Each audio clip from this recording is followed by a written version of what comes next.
Hi every one, എല്ലാവർക്കും ഇന്നത്തെ ക്ലാസ്സിലേക്ക് സ്വാഗതം.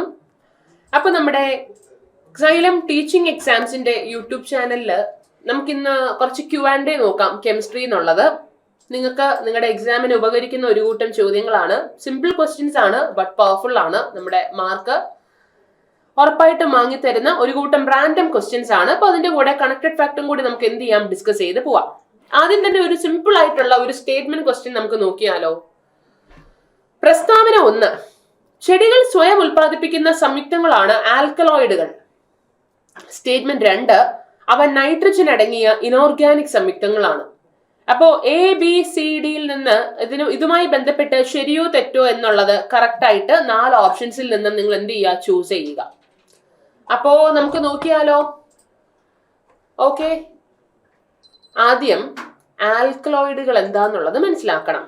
കണ്ടോ, ഇഞ്ചിയിലെ ജിഞ്ചറിൻ എന്ന് പറയുന്ന പോലെ കുരുമുളകിലെ പിപ്പറിൻ, തേയിലയിലെ തെയിൻ, കാപ്പിയിലുള്ള കഫീൻ, വേപ്പിലയാണെങ്കിൽ മാർഗോസിൻ, മുളക് ക്യാപ്സിക്കം മുളകിലെ കെപ്സൈസിൻ, കുങ്കുമപ്പൂവിലെ ബിക്സിൻ, ടർമറിക് മഞ്ഞളിലെ കുർക്കുമിൻ, പുകയിലയിലെ നിക്കോട്ടിൻ പോലെ ചെടികൾ സ്വയം ഉൽപ്പാദിപ്പിക്കുന്ന എന്നാൽ നൈട്രജൻ അടങ്ങിയ ഓർഗാനിക സംയുക്തങ്ങൾക്ക് വിളിക്കുന്ന പേരെന്താ എന്ന് ചോദിക്കാം.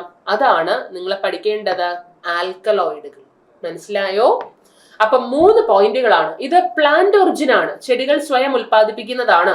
പിന്നെയോ നൈട്രജൻ കണ്ടെയ്നിങ്, നൈട്രജൻ അടങ്ങിയതാണ്. പിന്നെയോ ഓർഗാനിക സംയുക്തങ്ങൾ അല്ലെങ്കിൽ കാർബണിക സംയുക്തങ്ങളാണ്. ഇവർക്ക് വിളിക്കുന്ന പേരെന്താ, ആൽക്കലോയിഡുകൾ.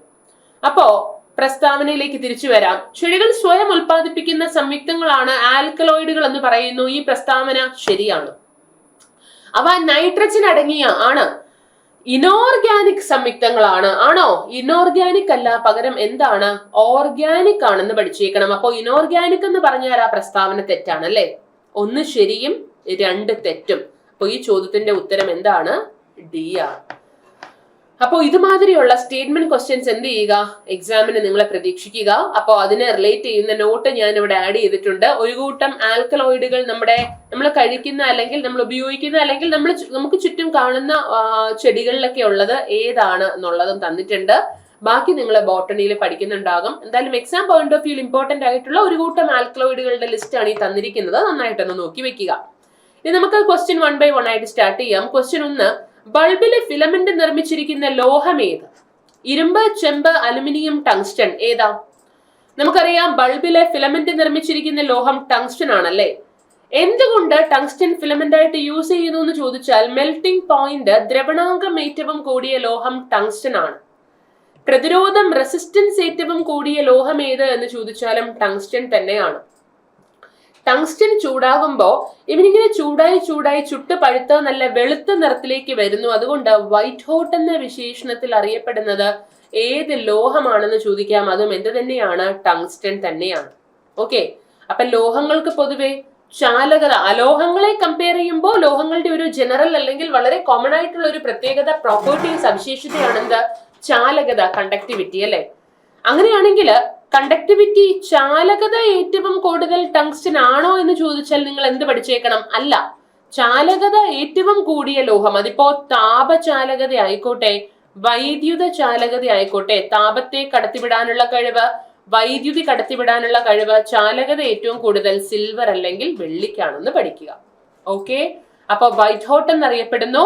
മെൽറ്റിംഗ് പോയിന്റും റെസിസ്റ്റൻസും ഏറ്റവും കൂടുതൽ, ഇതൊക്കെ കൊണ്ട് ടങ്സ്റ്റൺ ബൾബില് ഫിലമെന്റ് ആയിട്ട് ഉപയോഗിക്കുന്നു എന്ന വസ്തുത എന്ത് ചെയ്യരുത്, മറക്കരുത്. ഇനി ഹീറ്റിംഗ് കോയിലുകളിലും ഹീറ്റിംഗ് വയറുകളിലും അല്ലെങ്കിൽ ഹീറ്റിംഗ് എലമെന്റ്സ്, ഹീറ്റിംഗ് ഘടകങ്ങൾ നിർമ്മിക്കാൻ ഉപയോഗിക്കുന്ന ഒരു അലോയ് ലോഹസങ്കരമുണ്ട്. നിക്കൽ, ക്രോമിയം, ഇരുമ്പ് വരുന്ന ലോഹസങ്കരം. അതിന് വിളിക്കുന്ന പേര് നിങ്ങൾ കേട്ടിട്ടുണ്ടാകും, നിക്രോം.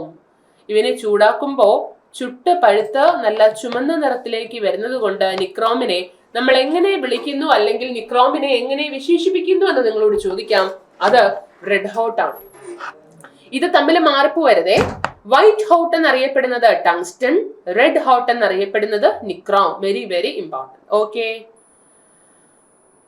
ഒരു ഓർബിറ്റലിൽ ഉൾക്കൊള്ളിക്കാൻ പറ്റുന്ന പരമാവധി ഇലക്ട്രോണുകളുടെ എണ്ണം എത്ര എന്നാണ് ചോദ്യം. Shell sub shell orbital concept ഇവിടെ നിങ്ങൾ ക്ലിയർ ആക്കി പഠിച്ചു വെച്ചേക്കണം. ഇതിന്റെ ഉത്തരം എത്രാന്നറിയോ? 2 അപ്പോ എങ്ങനെ 2 വന്നു എന്ന് നോക്കാം. അതിനു മുമ്പ് എന്താണ് ഷെല്ല്? ഒരാറ്റത്തില് ന്യൂക്ലിയസിന് ചുറ്റുമുള്ള ഇലക്ട്രോണുകളുടെ സഞ്ചാര പാതയ്ക്ക് വിളിക്കുന്ന പേരെന്താ എന്ന് ചോദിക്കാം. അതാണ് എന്താ? ഷെല്ല്. ഷെല്ലിനെ തന്നെ നമുക്ക് ഓർബിറ്റ് എന്ന് വിളിക്കാം. ഇതിനെ നമുക്ക് ഊർജ നിലകൾ അല്ലെങ്കിൽ എനർജി ലെവൽ എന്നും വിളിക്കാം. ന്യൂക്ലിയസിന് ചുറ്റുമുള്ള ഇലക്ട്രോണുകളുടെ സഞ്ചാര പാതയ്ക്ക് വിളിക്കുന്ന പേര് ഷെല്ല്. ആദ്യത്തേത് കെ, അടുത്തത് എൽ, അടുത്തത് എം. ഇങ്ങനെയാണ് എന്ത് ചെയ്യുന്നത്? ഷെല്ലുകൾ പോകുന്നത്. ഓക്കെ. ഓരോ ഷെല്ലിലും ഉൾക്കൊള്ളിക്കാൻ കഴിയുന്ന പരമാവധി ഇലക്ട്രോണുകളുടെ എണ്ണം 2n² വെച്ച് നമ്മൾ കണ്ടെത്തുന്നുണ്ടല്ലോ അല്ലെ. കെയിലാണെങ്കിൽ മാക്സിമം 2 ഇലക്ട്രോണുകൾ, എല്ലിലാണെങ്കിൽ 8 ഇലക്ട്രോണുകൾ, എമ്മിലാണെങ്കിൽ 18 ഇലക്ട്രോണുകൾ. ഇങ്ങനെയാണ് എന്ത് ചെയ്യുന്നത്? ഷെല്ലുകളില് ഇലക്ട്രോണുകൾ എന്ത് ചെയ്തിരിക്കുന്നത്? അറേഞ്ച് ചെയ്യപ്പെട്ടിരിക്കുന്നത് പഠിച്ചു വെച്ചേക്കണം. ഇനി ഈ ഷെല്ലിനുള്ളിൽ കാണപ്പെടുന്ന ഇലക്ട്രോൺ കൂട്ടങ്ങൾക്ക് വിളിക്കുന്ന പേരെന്താ എന്ന് ചോദിക്കാം. സബ് ഷെല്ലുകളാണ് എന്ന വസ്തുത നിങ്ങൾക്കറിയാം. ഓക്കെ, ഞാനിവിടെ എഴുതുവാണേ സബ് ഷെൽ. സബ് ഷെല്ലുകളെ നമ്മൾ എസ്, പി, ഡി, എഫ് ഇങ്ങനെയാണ് റെപ്രസെന്റ് ചെയ്തിരിക്കുന്നത്. സബ് ഷെല്ല് എസിനെ കുറിക്കുന്ന വാക്ക് ലെറ്റർ എന്താ? അത് ഷാർപ്പ്. അങ്ങനെയാണ് എസ് എന്ന് പറയുന്ന ലെറ്റർ വരുന്നത്. സബ് ഷെല്ല് പി എന്തെന്ന് ചോദിച്ചാലോ? പ്രിൻസിപ്പൽ. സബ് ഷെല്ല് ഡി ചോദിക്കുവാണെങ്കിൽ diffuse. And sub shell F ആണെങ്കിൽ ഫണ്ടമെന്റൽ. നിങ്ങൾ പഠിച്ചേക്കണം. ഇതാണ് ആ 4 terms. S, P, D, F യഥാക്രമം sharp, principal, diffuse, fundamental. Okay. ഇനി ആറ്റത്തില് ഷെല്ലിനുള്ളില് ഏറ്റവും കൂടുതൽ ഇലക്ട്രോണുകളെ കണ്ടെത്താൻ സാധ്യതയുള്ള ത്രിമാന മേഖലകൾക്ക് വിളിക്കുന്ന പേരാണെന്ത്? ഓർബിറ്റലുകൾ. കണ്ടോ?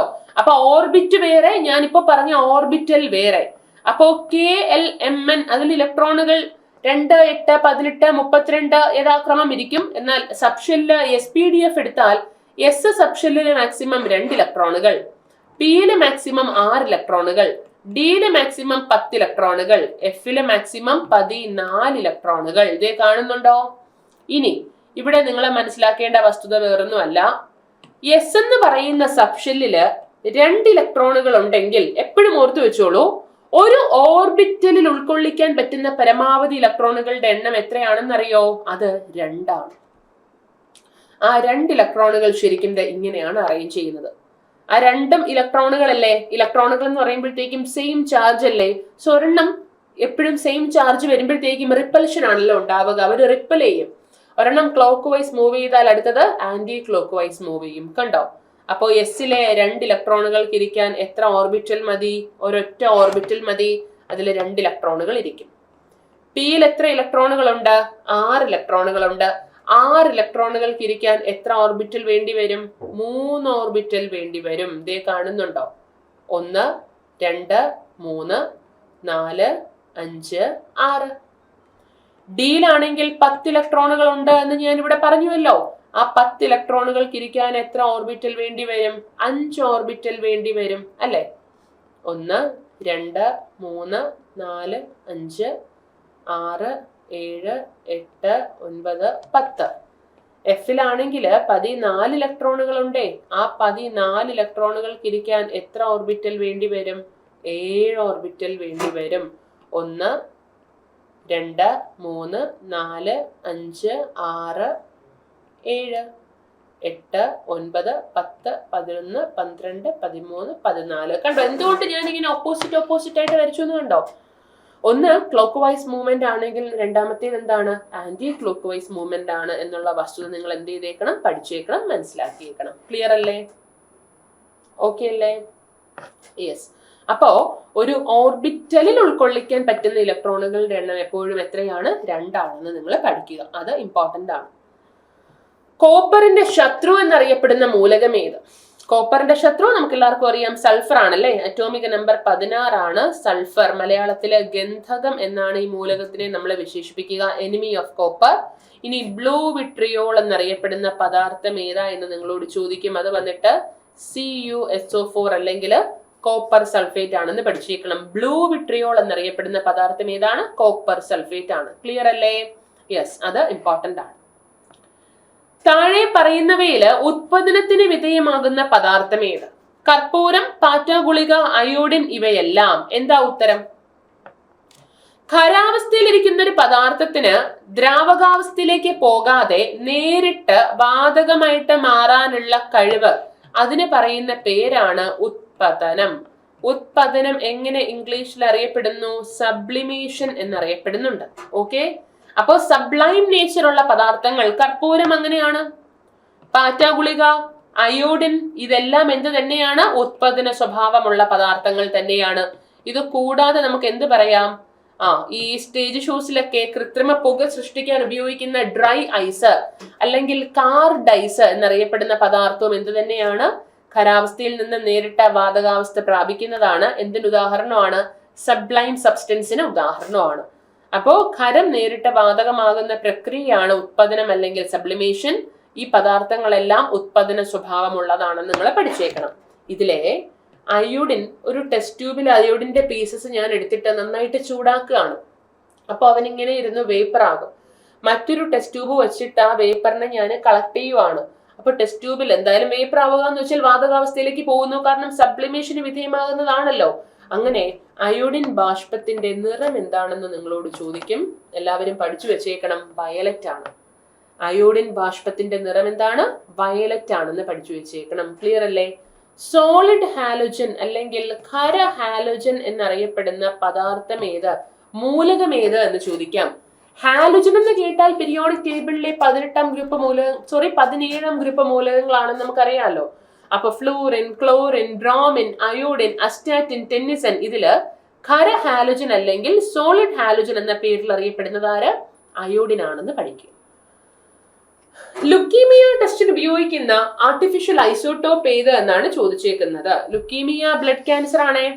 എക്സാമിന് ലുക്കീമിയ ചോദിച്ചാൽ ഗോൾഡ് 198. എന്നാൽ ജനറലി ക്യാൻസർ ചികിത്സിക്കാൻ, ക്യാൻസർ ട്രീറ്റ്മെന്റ് എന്ന് ചോദിച്ചാൽ കൊബാൾട്ട് 60 ആണ്. അനീമിയ ചികിത്സിക്കാൻ ഉപയോഗിക്കുന്ന ഐസോട്ടോപ്പ് ഏത് എന്ന് ചോദിച്ചാൽ അയൺ 59. പിന്നെ റോക്ക് ഡേറ്റിംഗ്, പാറകളുടെ കാലപ്പഴക്കം കണ്ടെത്താൻ ഉപയോഗിക്കുന്ന ഐസോട്ടോപ്പ് ഏതാ എന്ന് ചോദിച്ചാൽ നിങ്ങൾ എന്തുത്തരം പിടിച്ചു വയ്ക്കും? യുറേനിയം 238. അപ്പൊ ക്യാൻസർ ചികിത്സിക്കാൻ കൊബാൾട്ട് 60, അനീമിയ ചികിത്സിക്കാൻ അയൺ 59, പാറകളുടെ കാലപ്പഴക്കം കണ്ടെത്താൻ യുറേനിയം 238. മാർക്ക് പോവരുതേ.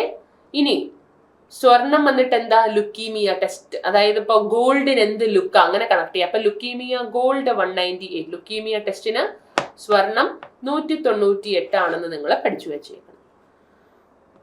ഗ്ലാസിന് ചുവന്ന നിറം കിട്ടാനായിട്ട് ചേർക്കുന്ന ലവണം ഈ തന്നിരിക്കുന്നതിൽ ഏതിൻ്റെതാണ്?